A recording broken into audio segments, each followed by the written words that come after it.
Ladies and gentlemen, we got Oshay Duke Jackson in the house. What's What's going up, on, man? Kev? Oh, nothing much, man.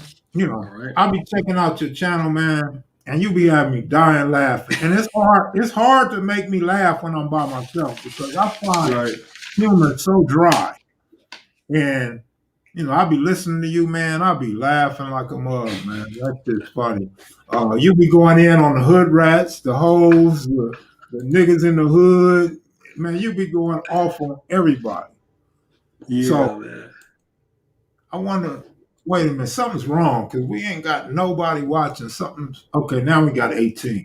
I knew Okay, something okay. was wrong. Oh, damn it. So they say what's good, y'all. Why y'all let the hoe ass nigga use Ice Cube name? Do the lame. Your mama, nigga. But So if y'all don't know O'Shea, man, he be online talking big shit, man. He talks crazy shit to anybody. He got funny stories. He be up on the latest gossip in Hollywood and music and all that shit. And I thought it'd be good to have him over here because when I first started, I went on his podcast and okay. I've been watching him, man. And like I said, he had me laughing, man, when nobody else can make me laugh. So I thought, hey, let me see if O'Shea will come on and clown with y'all for about 45 minutes to an hour. Yeah, that's all good, man. So look, man, I got a couple of questions for you just off the top of my head. Okay. Where do you get all this information from when you go in about Halle Berry or or one of those actresses or celebrities? Well, so like for me, it's the nigga sites, the boss subs, the immediate takeouts, and the TMZs. But just like you, I'm from California, right? And I was born in Southern California. You know what I'm saying? I used to live on Santa Fe, where the Santana blocks came through. So I have an African American experience that's different, so I just blend that in with what we're talking about. It's basically making it relatable, especially from a man's point of view. Because a lot of shit that goes on out in the media is more or less from a female's point of view. So for me, I take all the nigga shit I've been through, knowing what's going on. I try to make it, what I'm saying, from a man's point of view about what's going on in these streets. Man, your comical skills, man. Where did you get this comedy from? Man, growing around niggas, man, shit. When you live around niggas all your life, it's a lot of disappointment, but you depending on where you live. But you just everybody, especially in California, man, you got your crackheads, you got like my cousins is from like Atlantic Drive, South Side, so they was funny. You know what I'm saying? I grew up around the gangsters, and the jokes was always there. You know what I'm saying? So you just kind of learn to adapt, and I grew up around that culture. Yeah, initially when I first was checking out this show, I couldn't tell you came from the culture. I'm like, who is this square dude talking all this shit, man? And then it was funny because while I'm wondering, like, who is this crazy dude right here, man? You did a show talking about how black people will scold you if you talk proper or you sound educated. You were saying that's a problem with our people, man. So that caught my attention. Like, okay, let me really see who this dude is. Yeah. So what you think about that, man? Why do we look down on another brother if he sound educated? Well, the thing about it is this, in my opinion, like it starts, I believe, like during slavery, and the intelligent blacks were the ones that could cause a threat. So, like when you look at some of the slave revolts that happened, if you look at the one that happened in Haiti, if you look at the ones that was happening in the South, the people who could do this are the most talented people. A lot of the times freed blacks. And so what whites had to do is, if black people were ever going to be free or were able to rebel, it would have to come from the people that had the most respect. So the people who had the most skill set.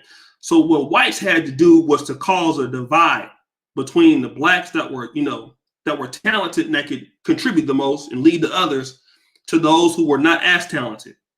And, we started seeing that when we started, seeing blacks going back to Liberia because whites were getting threatened. So they was trying to basically split up the more talented blacks away from the rest of them.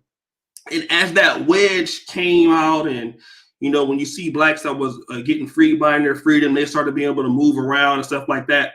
The other less talented blacks felt like, well, man, you guys are leaving us, and that's been the wedge in the black community ever since.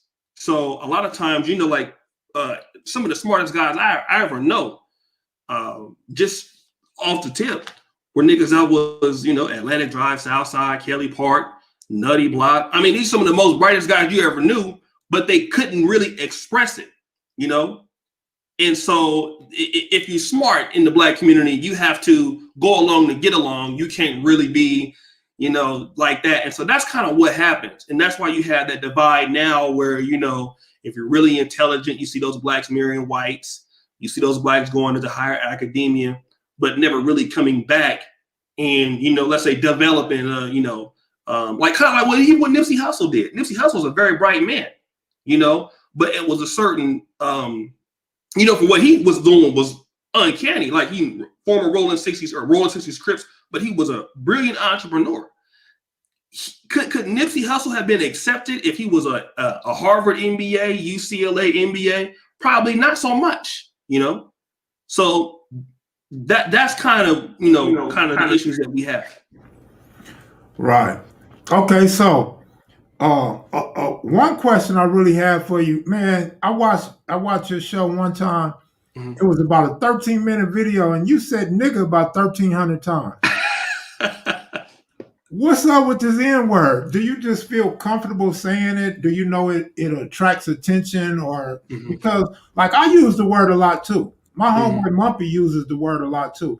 But it's like when we use it, we're emphasizing the word and we're not just repeating it over and over. But with you, it just seemed like your whole conversation, whether it's an intelligent conversation or whether you bagging on somebody, it just be nigga, nigga, nigga, nigga, nigga, nigga. Why do you feel so comfortable using that word so much? I think it's just habitual. It's like for me, and I understand the ramifications that people like, for example, I'm in Poland right now. If somebody were to call me that was not black, even if an African person called me that, I will feel a little bit offended. But within our culture, and I'm not making excuses for it, but it's the part of our terminology. It's almost like a noun or a verb, And so I think it's, obviously it's a bad habit, but it's just one of those things that, when I get in the zone, I'm just kind of flowing with it. But I do understand that for some people, there's a negative connotation with that word. And people feel like as a black community, that word could hold us back mentally. I don't necessarily believe that is the case. I believe that the systems that have been, in the mental infrastructures have done that, not necessarily that word. But I usually, and I'm not making excuses for it, but when I get in the zone and I'm just so used to doing it, it's a bad habit that hopefully I can break in 2021. I can't promise nobody nothing, but I'm gonna try. Oh, so you really don't like using the word? Is that what you're telling me? Well, I'm actually a person, believe it or not, I'm a low-key pro-black, pan-African person, right? And I've been to Africa like 13 times. I was just there for 9 months. But at the same time, I see myself using this word all the time, right? So I know that there is a little bit of conflict of interest in that. But I'm working on it though. So you beat me to it. How does a nigga like you come from Compton and end up in Africa and Poland? Well, for me, I came to Poland to further my education in medical school. So what happened was, just like you, I don't think most of us who come to YouTube and you get a lot of subscribers or a big following, like your following was really active. in what you're doing. You're an excellent historian, by the way. Excellent historian, excellent interviewer. I've never met as you as what you do. But when you find out that you can make money doing this shit, you know, it frees up a lot of stuff, right? And when you know, the things that you have on paper, like, I want to do this, you really don't think you're going to accomplish that shit. And then them YouTube checks start coming in. It's like, well, damn, I can actually do this shit I was thinking about doing now. So one of the things I wanted to do was I wanted to go just to Africa one time, the continent, it didn't matter where. And I was looking at Nigeria, you know, some of the countries on the western part of Africa, you know, Sierra Leone. But what happened with Ghana, I found it very difficult while being in Poland to access a visa. You know, I had to go to the embassy somewhere in the main city. So what was the easiest thing for me to do was show up somewhere in East Africa or South Africa, because I could just get, you know, a visa on arrival or just get into the country. So that took me to Uganda, which I had, you know, recently been watching some movies about Idi Amin. And so I went there, you know, just to be able to say, well, you know what? I went to the continent of Africa one time in my life and done with it. But then I started seeing people, man, that remind me of people that look like you and people that I saw on the block, you know, when I was coming up, and whether it was Sacramento or LA, it was just like, damn, this reminded me a lot back home. And so the first time I was, you know, really didn't like it so much the first few days, and then it grew on me, and I just kept going back. And it just really showed how similar, you know, the same thing I would see them doing, I would see us doing. There was a lot of similarities in between our behaviors and their behaviors, although we haven't been there in so many years, you know. So it got me hooked. I kept going back, and yeah, man, that's how it happened. And then I ended up establishing several things there, and it was great. Man, what was you doing? Buying your plane tickets to Africa with your dope money? No. If you want to call YouTube dope, that's what it was. But, you know, I'm in Europe. So in Europe, if you're in, you know, Poland, Europe is close to the continent of Africa. Most people who come from America will have to come into Amsterdam or to London, and then you will lay over, and then you go to the continent. But, you know, it was I got some, you know, good tickets, $700-800, you know, and I was able to do that from YouTube, and ever since, man, I've been in love with the experience. I met some nice people, man, some great people, good weather there, and it's been a really life-changing experience to come from, you know, where we come from. Like, nobody would ever told me when I was coming up that you gonna go to Africa 12. I would never know that. I would never believe it, but it's happened. So you said when you went to Africa, you seen niggas that look like me. What do I look like? Well, everybody. I mean, like, you would, because I'm glad you mentioned that, because what we think of what we might see on the continent of Africa from the media is not like what it is. I thought I was going to see people who were very thin, who might be malnourished, in that perspective.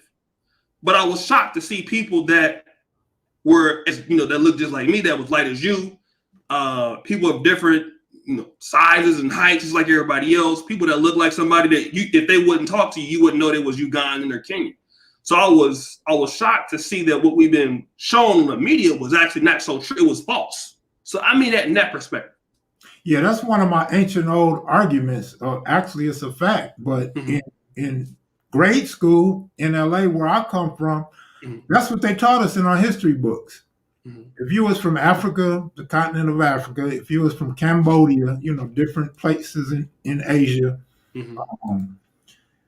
they really, and even Mexico, they portrayed us as really being, portrayed those places as people really being poor, like you said, malnourished, flies on their head and shit, no clothes on, no food to eat, drinking water up out the ground and shit like that. So that's something that European Americans instill in us as little kids. And so we grow up believing that's how it is. Even when you look at some of these TV shows, like public broadcasting stations, and they showing those other countries, they showing the poor parts. Right. And so we thinking that's all it is. So I feel what you're saying, but that's by design, man, to keep us down and make us think that we can't reach some high plateau and live life like a lot of Europeans do. Mm-hmm. And when they start showing over there with Queen Elizabeth and all them, they don't show nothing but royal families having life their way, big castles and palaces and shit. Right. And on the flip side, you know, as African Americans, they thought that we was all like, you know, Goldilocks, real violent. You know, that we didn't have, you know, an affluent class of people that were, you know, for them, when they look at African Americans, they just look at only strictly the entertaining class. Now, obviously, some people who are woke, you know, they know about the Malcolm X's, they know about the Martin Luther Kings or Thurgood Marshalls, and some people who are, you know, who are really educated to that line of understanding of our people. But for the average person, if you were to ask them to, you know, describe an African American, it would describe Jay-Z or LeBron James or somebody that was an actor or actress or very violent.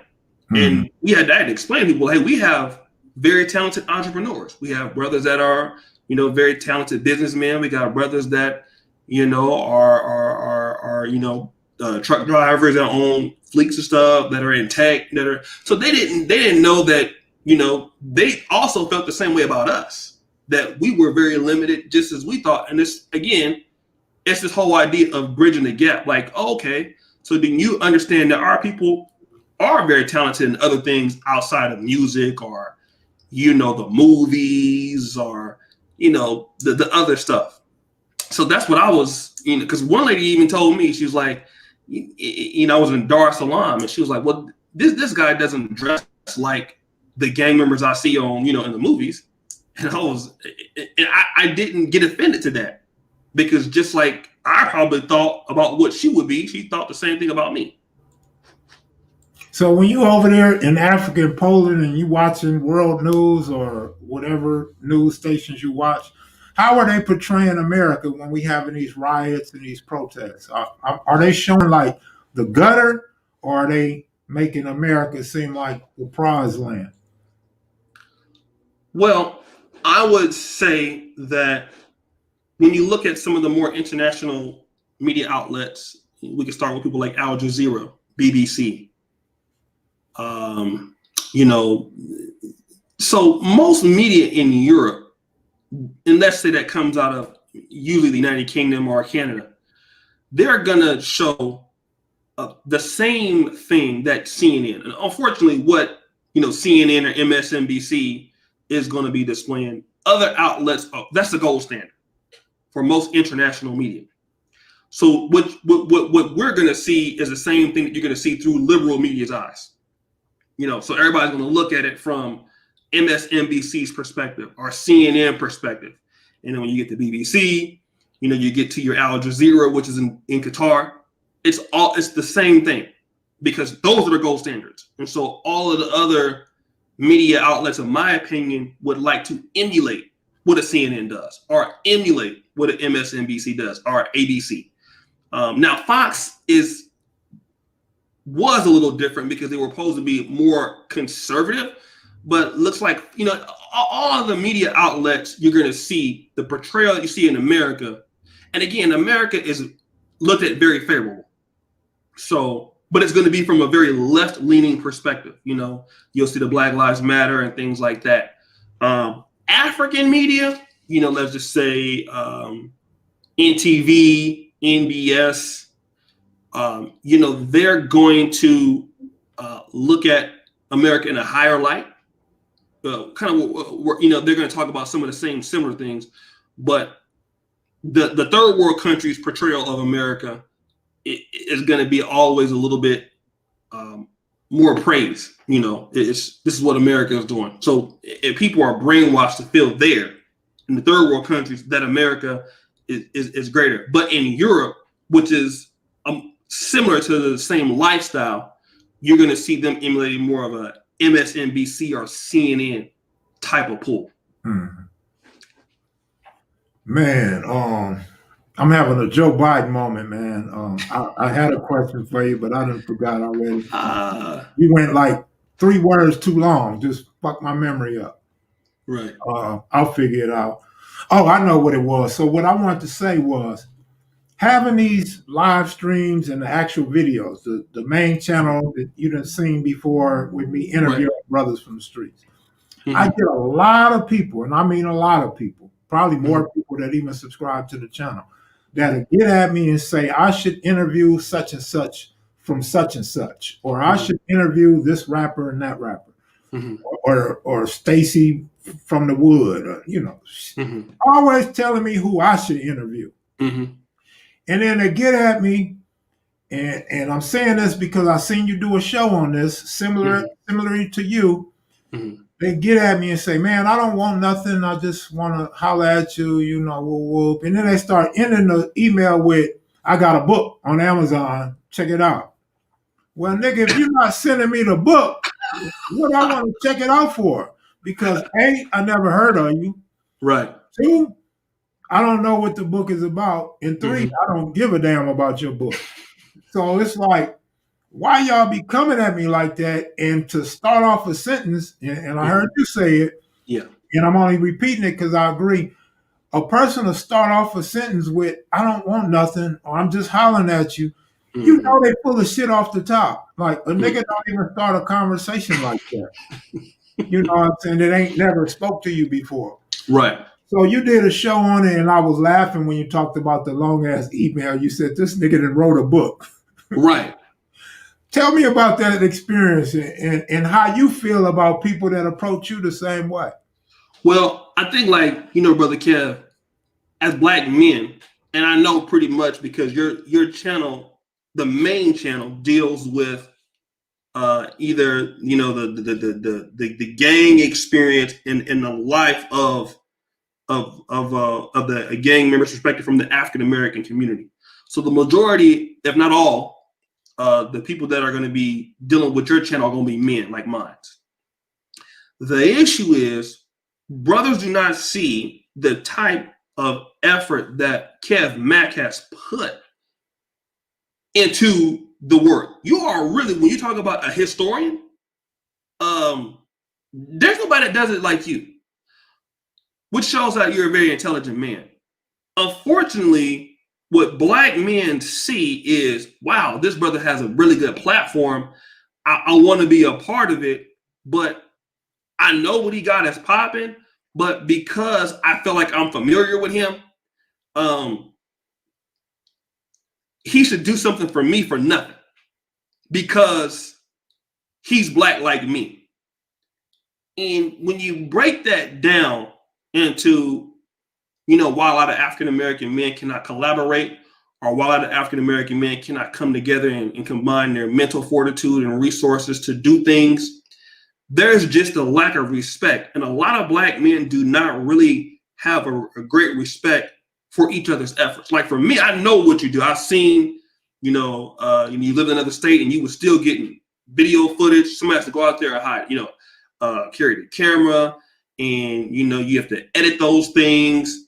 And to build a platform like you have is very difficult because for me, I'm doing like celebrity news and stuff. But for what you do, you have to be very knowledgeable in that community to be able to pull off this brother from Carson that was a Pyru, or it was one brother that you had on here that was a real powerful interview.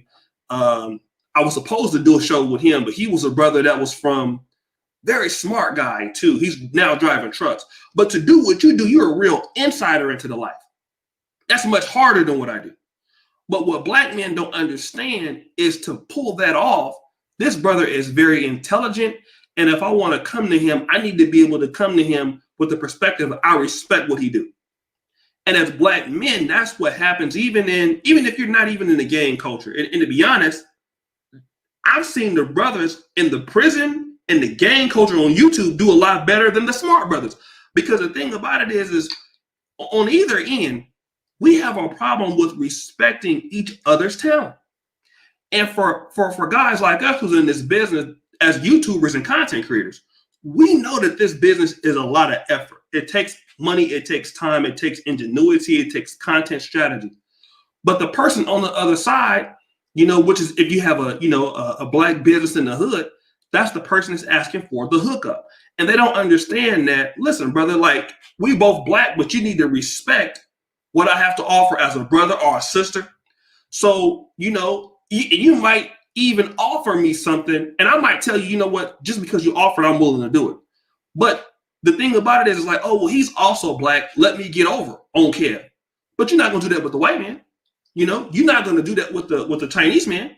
But you're going to try to do it with me.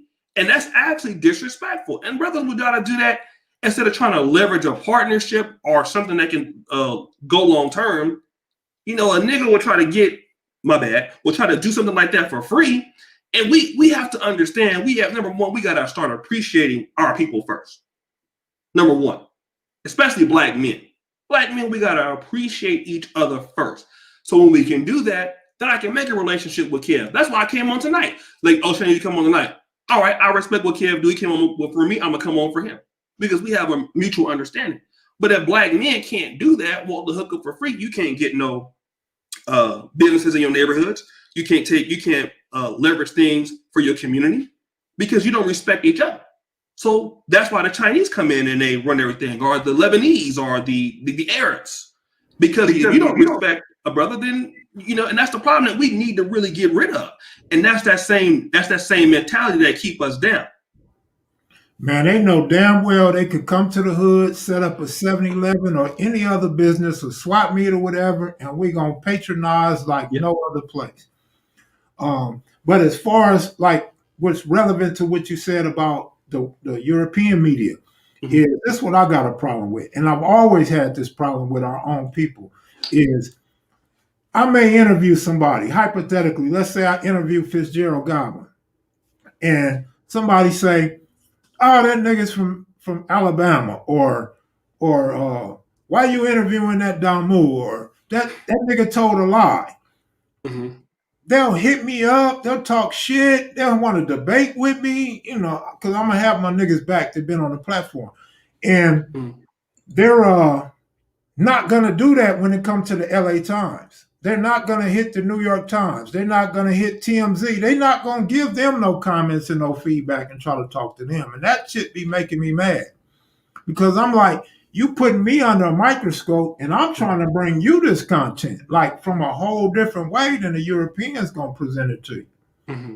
And then on top of that, I feel like everybody should respect each other's story. Mm-hmm. Mm-hmm. Okay, yeah, maybe this nigga told a lie, or is it just a lie in your eyes? Like, you got to really do the math and educate yourself before you go saying somebody's a liar, or somebody's a buster, or somebody ain't shit. Mm-hmm. You know what I mean? Because like I said, maybe he did tell a lie. Mm-hmm. Call him out on that lie.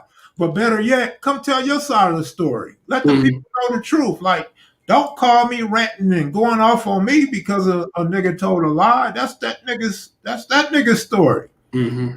And there I go saying the N-word like your ass. But you know what I'm saying? And I'm not even saying attack him or question him about his story, but I'm saying let that man have his story and you come and rebut that story. How about that?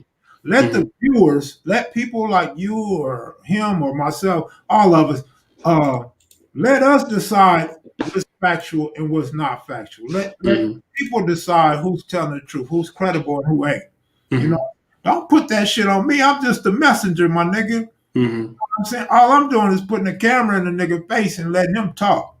Very rarely will I call a nigga out on some shit that just ain't right. But sometimes I feel compelled, like I can't let that nigga tell that lie right there. That's gonna ruin the homie's legacy, or that's gonna ruin a certain hood's legacy if you tell that lie. Like I gotta ask you again. Let's be clear. Do you want to tell that lie again, nigga? Like, you know what I'm saying? Right. But a lot of times, I basically, when I do that, I'm just saying, man, look, go back and find out the truth before you put that out there like that. Mm-hmm. And then in some interviews, not often, but in some interviews, like Lil Doc, who else? Baby Crazo. That's who you was talking about driving. Yeah, I listen. That dude right there, that's probably one of the best interviews I ever seen. That dude was really powerful, man. Shout out to him. Right. So some dudes, I'll go back and say, look, man, you sure you want this in there? Because I don't know, man. You was popping a lot of shit, or you crossed the line on that. And I give them the opportunity to say, yeah, take that out. Or no, leave that shit in, man. I gave it to you how I wanted to give it to you. Leave that shit in there. European media is not fixing to do that. If anything, Right. they're going to chop your shit up and use it as propaganda to make it seem like you talking bad about your people or like we savages against one another. And in some instances, we are savages, man. We used to prey on each other, but I feel like it's the way you present it and where you are at today. Like, because 99.5% of us that been through that violent shit in the streets and in jail and prison, we changed, man. We reformed. And if you ever been in the court in a felony trial or felony charges against you in court, and you have to do a probation report, or the district attorney is telling the jury or the judge what type of dude you are, they always gonna say that we're monsters and we cannot be reformed.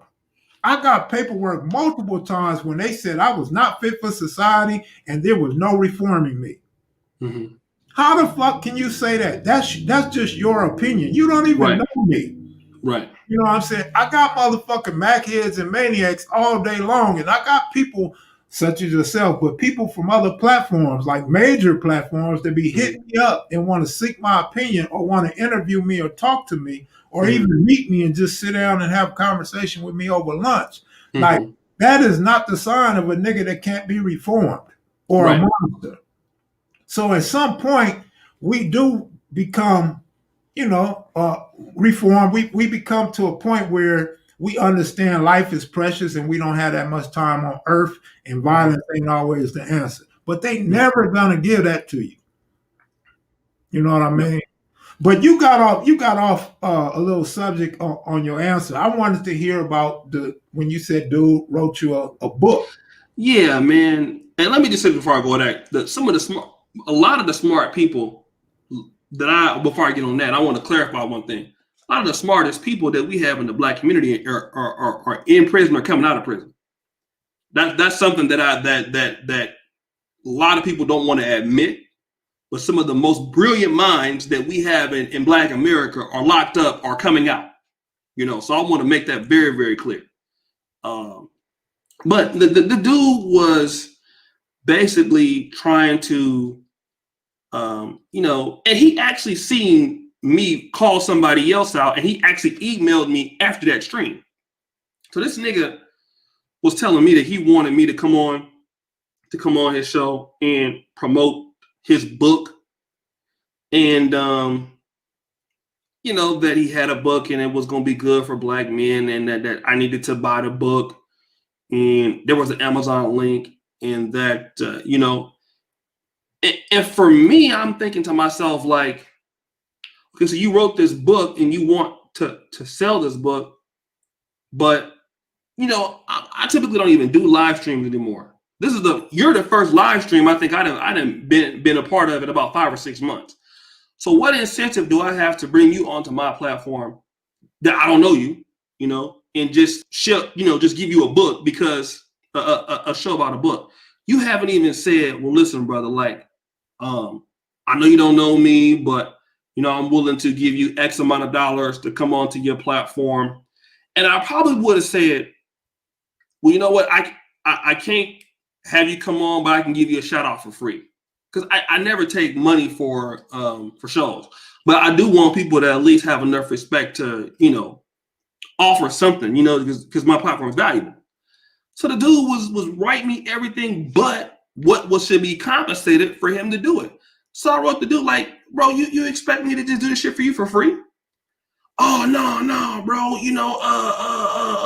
I was going to get to that part. Like, we can negotiate that later. I'm like, nigga, we're not negotiating that at all because you had no intention, and that's just the thing about it is like trying to, use and get over on somebody just because you think that you can or because your product fits my audience. It's almost as like, okay, you're a gang historian. So if I had a book that documented, let's say the treetop Pyrus or something, and I wrote that book, and I'm gonna just come to you because we have the same interest.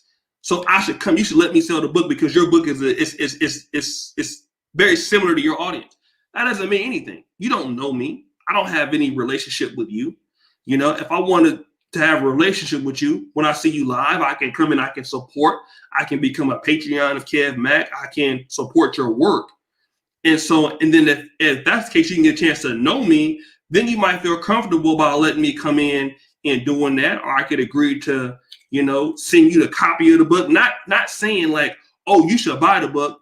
I should be able to say, yo, Kev Mack, do you have a P.O. box? Or is there where I can gift you the book? And, you know, if you can do a review of the book for me, would you, you know, can we talk about, can I compensate you for you reviewing my book? Then you're more likely to want to help me. I can become a partner with you. But what these people don't understand is, you know, we get many emails every day from people. They just think that we're supposed to do it because we Black. And that's the issue that I have. Oh, I can't hear you no more.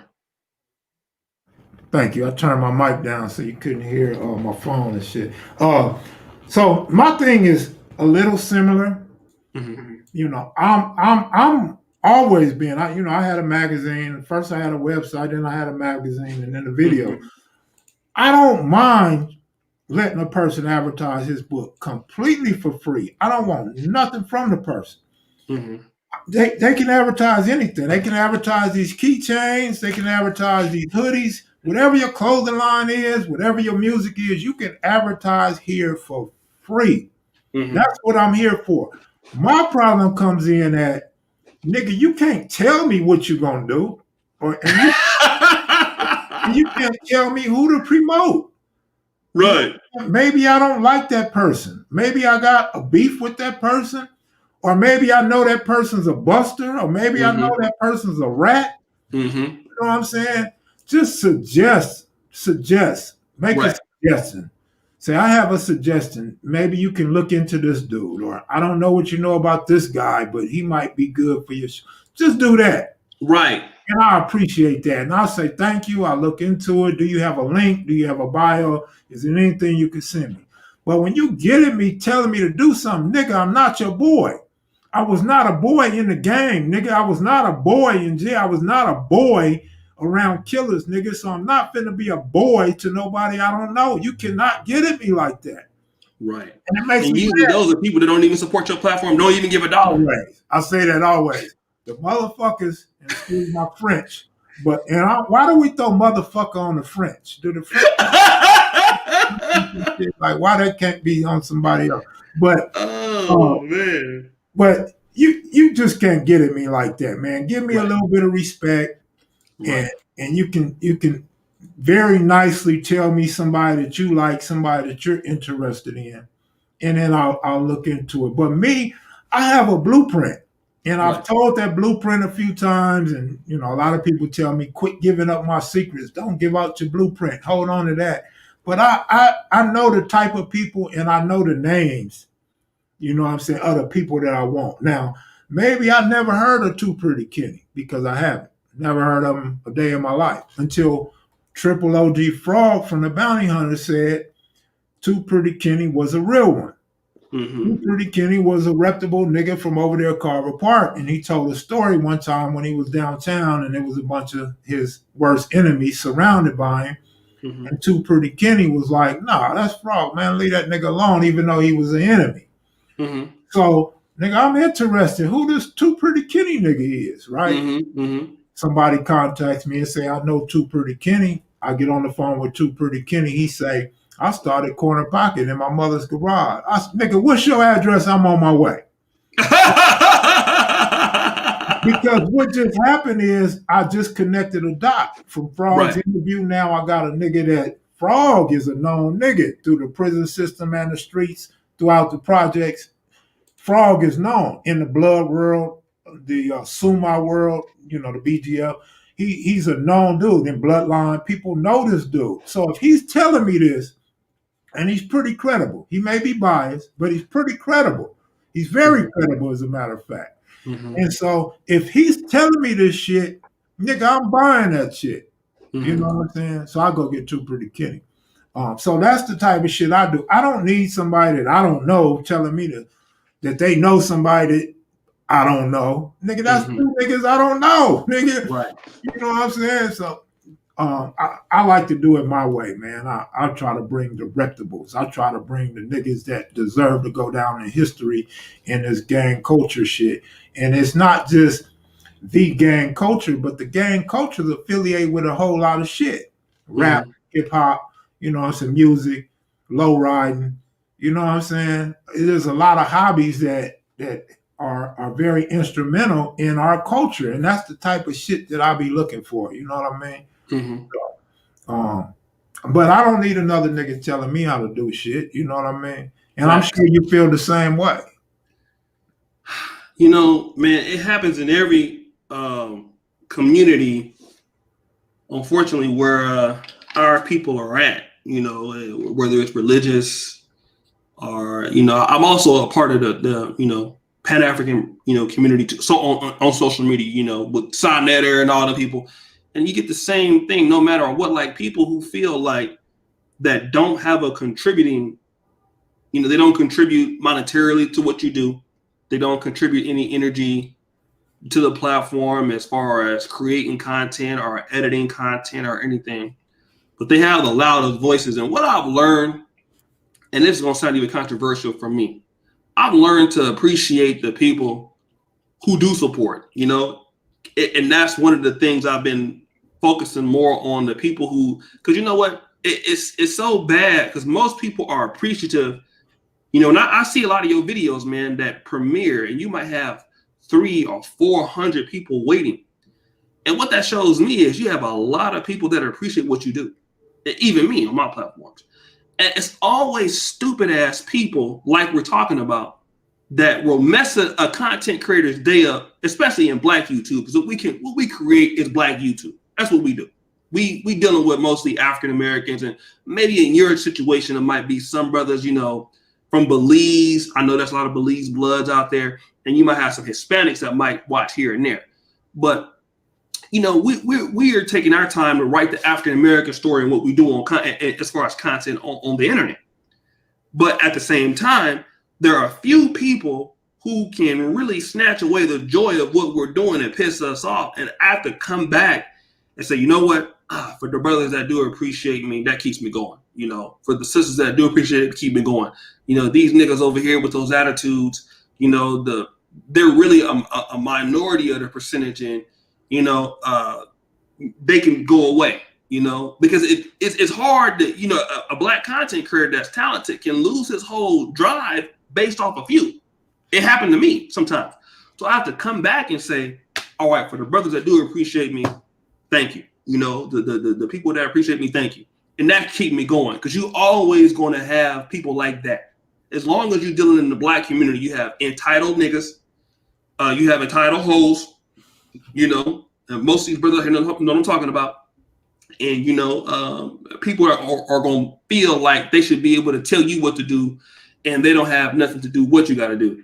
And I think, as older as we get and more knowledge, because I think for even you and me, I've never been no street nigga, but me and you are not like, just like, we just came to YouTube. We was like, people that was like, really out in life, you know what I mean? So we come to social media, we not like, wait a minute, like, you niggas, I don't take this shit in real life. Like, who you niggas talking to? You know what I'm saying? That's how we, because we just happen to be on social media. We real niggas that just happen to be on YouTube. I don't know if you can call us YouTubers, but we real Black men that's just, we use this platform to, get our point across.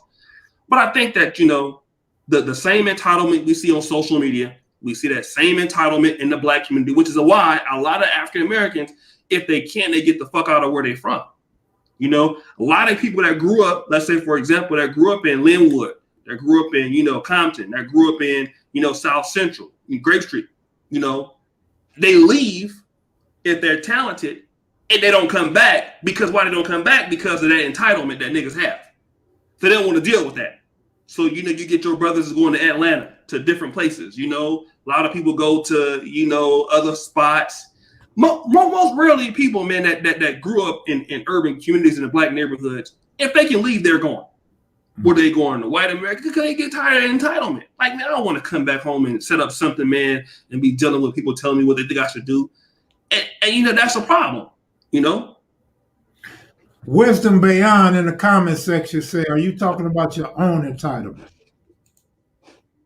Am I talking about my own entitlement? Yes. I'm not entitled. Shit. Don't nobody owe me shit. You know, you talk about supporters. So I got a what I think is a real good question for you. I was watching you the other day, maybe 2 days ago, maybe more than that. I lose track of days, man. And so somebody had donated, somebody gave you a little donation, and then they said something corny, and you told your moderator, man, get rid of that motherfucker. Get out of here right now. Do you let these people come back once you ban them, or do you just say that's it? No, we just time them out. Like, you know what I mean? Okay. Yeah, so we don't be banned. So they're not banned. They just we be timing them out. Time out. All right. Yeah. I was wondering about that. Yeah. But if they talk shit, I don't care if they talk shit and they get money. I'll still kick them out my chat room. Thank you for your money, but you ain't be talking shit to me. You can't talk it to me for no money.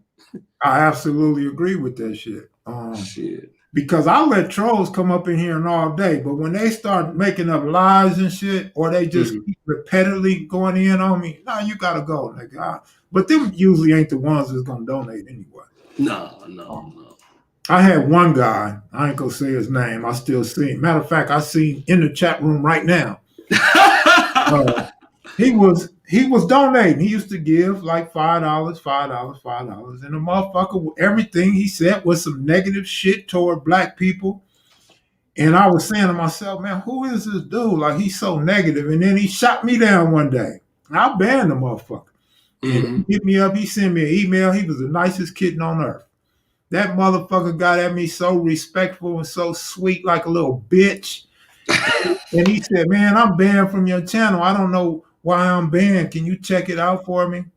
Right. I said, what's your screen name? And he gives me his screen name, and I go look, and I was like, yeah, that's that motherfucker I banned, because he was the last nigga on the list. I tell him, yeah, I banned you. Like, no moderator banned you. I banned you. You talk too much shit. And he said, I'm sorry, Kev Mac, can I please come back? That's how I interpret it from the email. And so I let him back in, and he's been all right. I think he may have shot one lug at me, just one lug, and I'll let it slide. But nigga, I don't care about your $5, nigga, as much as I care about my reputation and you fucking up my flow when I'm doing lives. Right. You know, so. And a lot of the punk ass niggas, they disagree. Man, I'm unsubscribing right now. That's my favorite one. Like, nigga, don't nobody give a fuck about you unsubscribing. Nigga, get your bitch ass up out of here. And they be doing like, I'm gonna take my Patreon pledge. Nigga, I make thousands of dollars a month. Nigga, you think I'm tripping about your $5, nigga?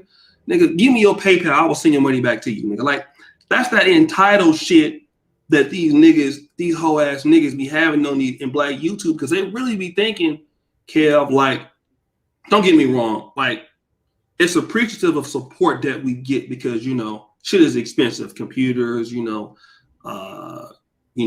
I seen your setup when you first started to where you are now, and it's like night and day. So it costs money to do this, and we're appreciative. But people think like, you know, like we really be real stressed out. Like if you take your support from us, like we gonna like be dead or something. Like we gonna be right. Like a black YouTube is cracking, nigga. It's money all day through this motherfucker. So once you get an audience and they got content you can consume, you can run it up on these niggas over here. You know what I'm saying? So it's that entitlement where they think they can really hurt you because they're taking away they $5. Like you really so thirsty for their money like that.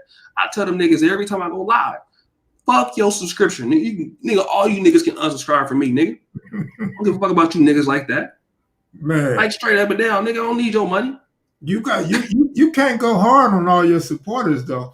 I'm talking about the ones that be talking that shit. Yeah, that's what I be telling them. Like the other ones, they know I be, they think it's funny, so they don't be taking me serious and shit. Yeah, I'm the same way. If you ain't a Machead or a maniac, nigga, it's green light on your ass. Like, nigga, like you got to belong to one of them, nigga.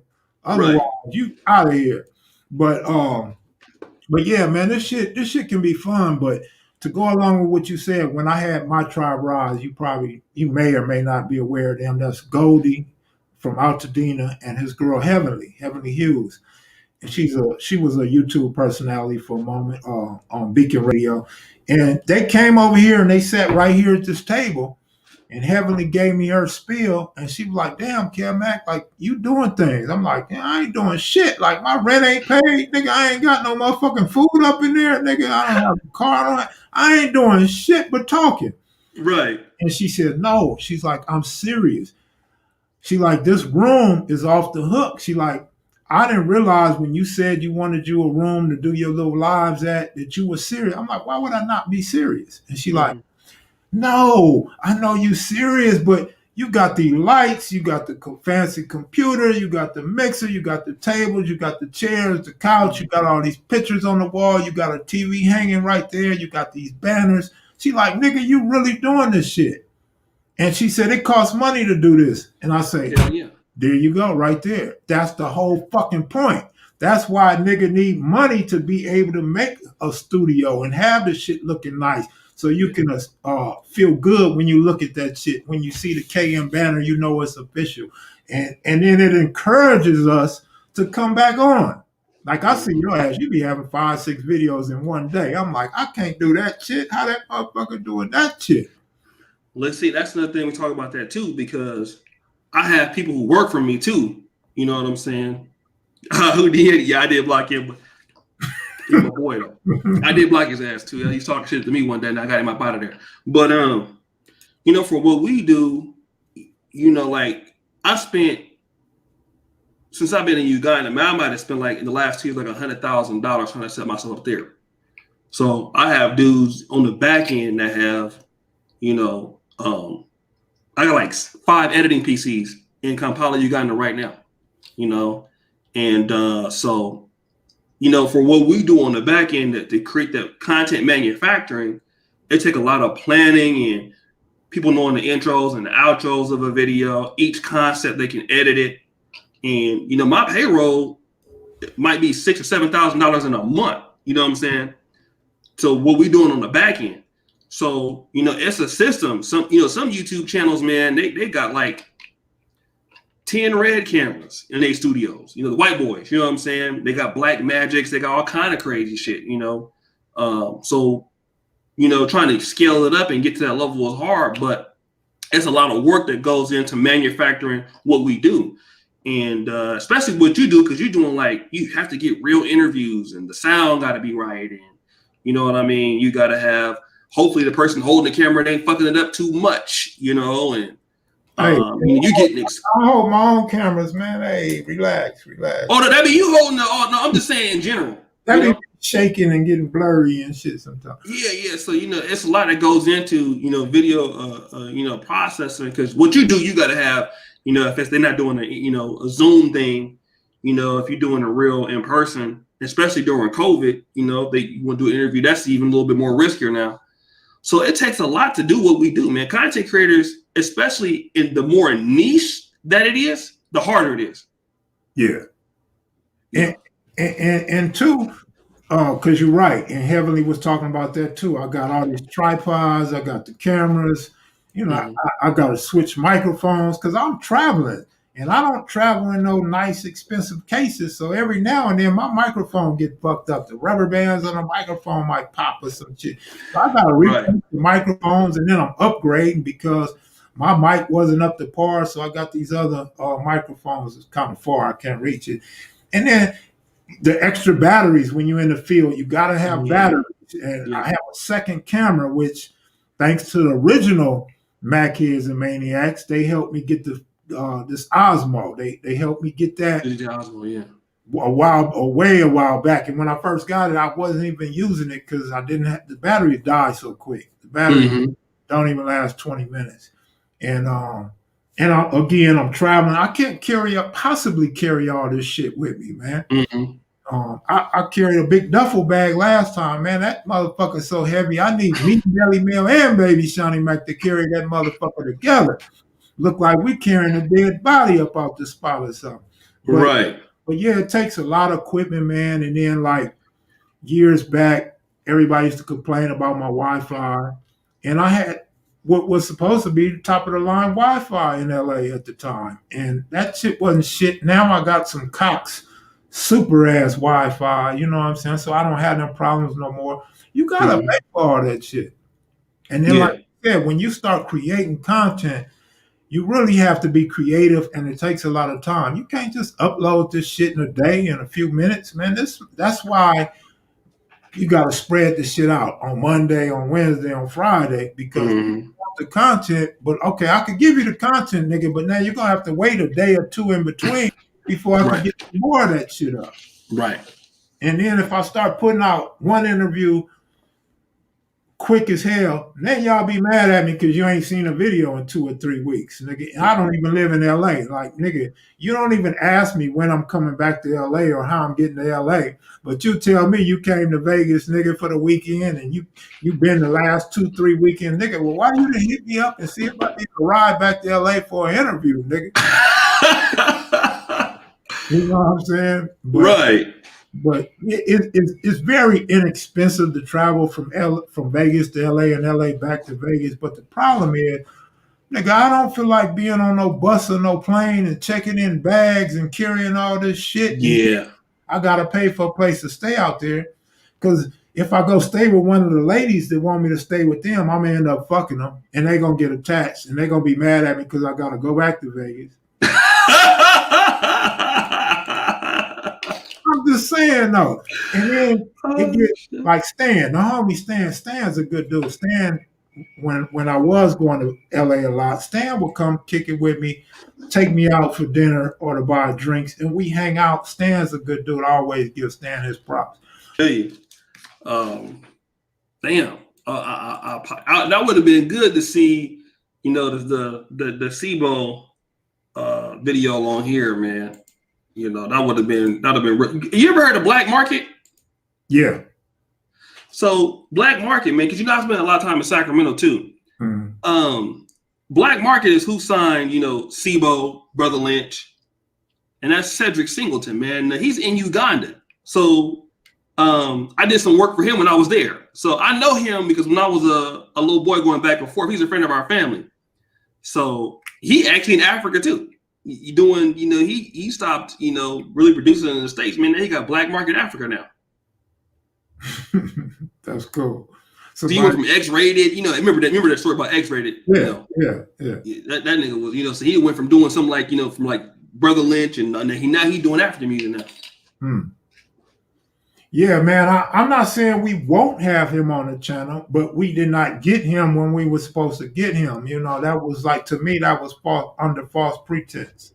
Like, that was some extra encouragement to get me to LA like ASAP.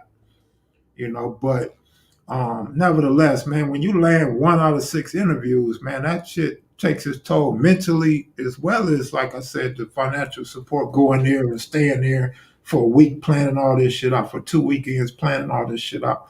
Right. But I know you got to go, man. We did an hour. I appreciate you for coming on. Yeah, man, I'm honored to be over here, bro. You know, if you can get me on again, I'll definitely come back through.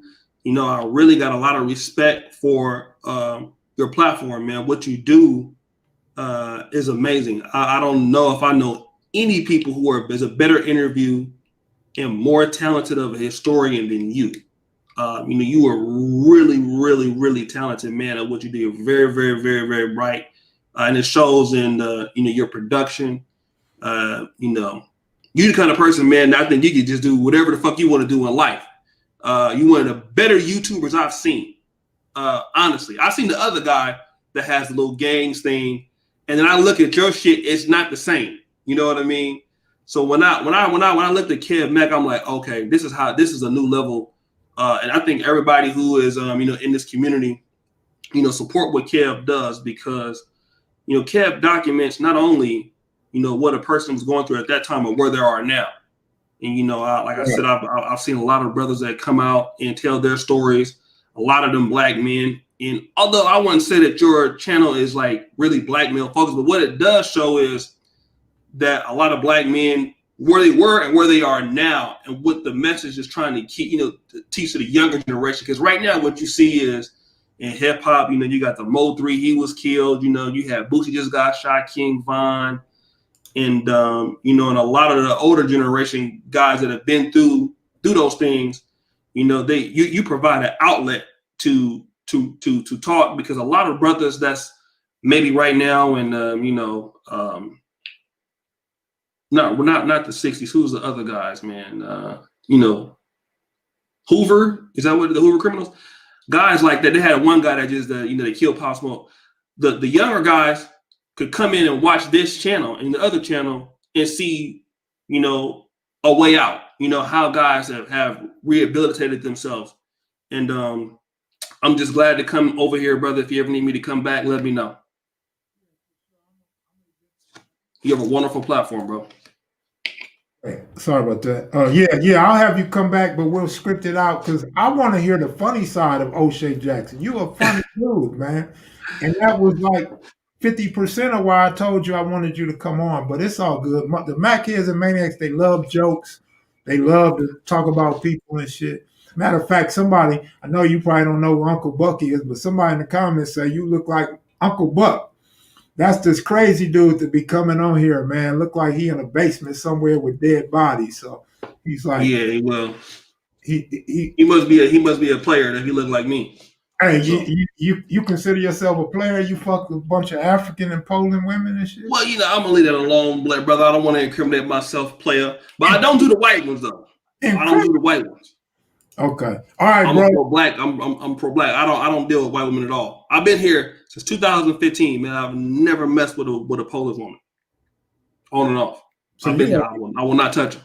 So you over there not getting no pussy, or they got black women over there? Well, brother, I'm gonna have to explain that to you offline, brother. All right, for sure, player. Many people are watching, brother, but For sure, player. You take it easy, man. Thanks for coming. All right, thanks you guys for having me on. It's all good. Appreciate it. Thank you, Kev. All right, for sure.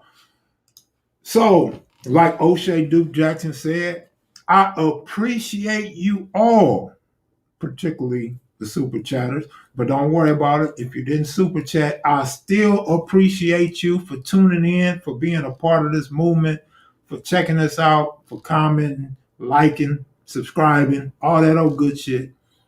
And if any guy wants me to come back on, I'll come back on solo, or I'll hit Loco up, see what Loco's doing, my co-host. But first, I got to see what Rockhead wants. Rockhead needs me to talk to him immediately. So shout out to the Laker fans. Down goes the Clippers. Down goes the Clippers.